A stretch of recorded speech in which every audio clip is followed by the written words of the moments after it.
Assalamualaikum dan salam sejahtera. Kami dari kumpulan B Kembara Alam CSR 2021 ingin membentangkan tugasan berkumpulan kami yang bertajuk Kemahiran Aktiviti Perkemahan. Assalamualaikum warahmatullahi wabarakatuh. Hari ini saya akan menerangkan tentang kemahiran perkemahan menghidupkan api. Api dinyalakan untuk melindungi diri daripada binatang buas, memanaskan badan, isyarat bahaya atau sebagai perapian untuk memasak makanan.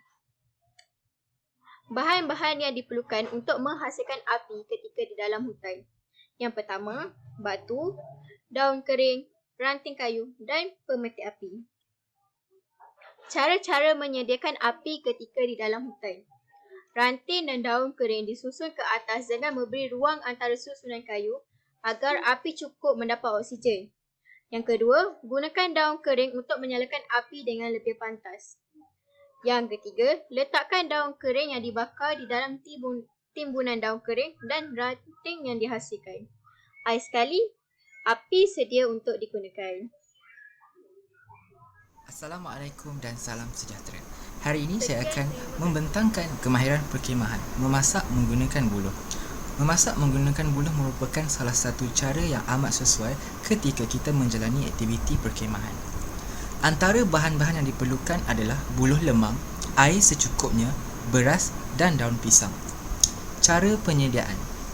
Yang pertama, potong dua bahagian buluh mengikut panjang yang sesuai dan cuci bahagian dalam buluh.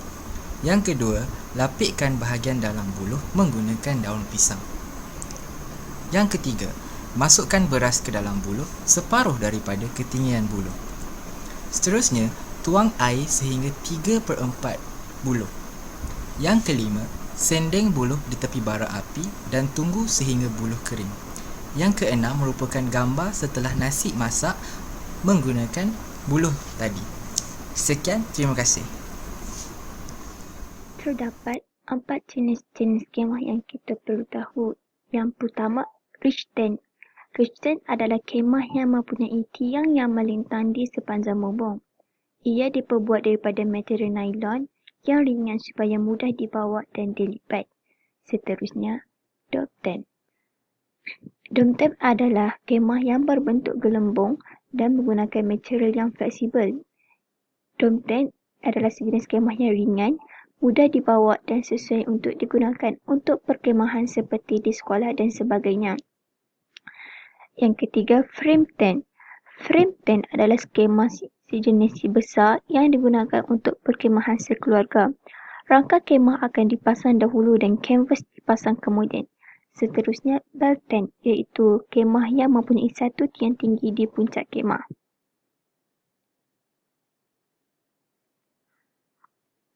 Bahan-bahan yang diperlukan untuk membuat ridge tent: kayu atau buluh, parang, kanvas atau kain dan tali. Cara-cara memasang ridge tent. Yang pertama, buangkan ranting-ranting kayu atau daun pokok yang terdapat pada kayu atau buluh dengan menggunakan parang. Potong kayu atau buluh kepada 4 bahagian yang sama panjang sebagai tapak dan 3 bahagian yang lebih panjang sebagai pusat keseimbangan. Yang ketiga, ambil 2 batang kayu dan ikat menggunakan tali menjadi bentuk V terbalik dan lakukan sebanyak 2 set. Ikatkan kayu yang lebih panjang dengan menggunakan tali di puncak dan di bahagian tengah kiri dan kanan tapak shelter sebagai titik keseimbangan. Seterusnya, letakkan kanvas sebagai bumbung menutupi rangka shelter dan akhir sekali letakkan kelebihan kanvas di dalam kemah sebagai alas tempat duduk. Dan ini adalah hasil kemah yang telah kami lakukan. Assalamualaikum, hari ini saya ingin membentangkan dan menunjukkan cara-cara untuk membina gadget sama ada dalam hutan ataupun berhampiran dengan sungai apabila anda keluar untuk melakukan perkemahan. Antara gadget yang saya rasa penting untuk anda tahu ialah rak kasut. Bahan-bahan yang diperlukan adalah kayu, parang dan juga tali. Langkah pertama, potong kayu kepada 6 bahagian yang sama panjang dan 4 bahagian yang lebih pendek dengan menggunakan parang dengan berhati-hati.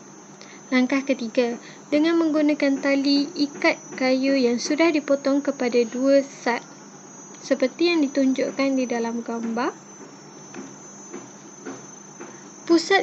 Sebagai pusat keseimbangan, gunakan kayu yang sama panjang dan cantumkan kepada set kayu tadi seperti yang ditunjukkan di dalam gambar sebelah. Langkah kelima, cantumkan set kayu yang telah dibuat dengan menggunakan tali dengan kemas untuk sebagai rangka rak kasut. Untuk lebih menarik, gunakan daun kelapa dan letakkan di atas rak yang telah disediakan sebagai tapak untuk meletakkan selipar ataupun kasut. Jika ketiadaan daun kelapa, rak kasut juga masih boleh digunakan. Dan hasilnya bolehlah tengok di gambar sebelah. Saya rasa ini adalah gadget yang paling senang untuk anda lakukan dan paling mudah jika berada di dalam hutan ataupun berhampiran dengan sungai. Sekian, terima kasih.